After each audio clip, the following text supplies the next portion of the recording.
Hey everyone, welcome to our new video. In this video we are going to fix the error 500 internal error code on Vizio TV.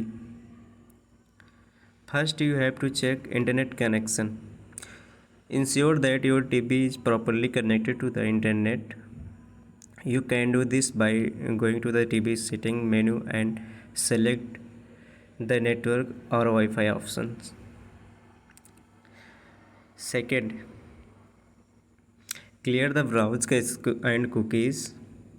If you are experiencing this error while using a web browser on your TV, go to the browser setting and clear the cache and cookies.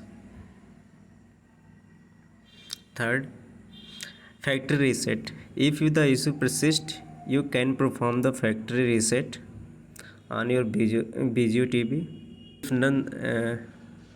If none of the above steps resolve the issue, contact the Vizio customer support or visit their website to troubleshoot this error. Thanks for watching. If you like this video, please like, share and subscribe. Thanks.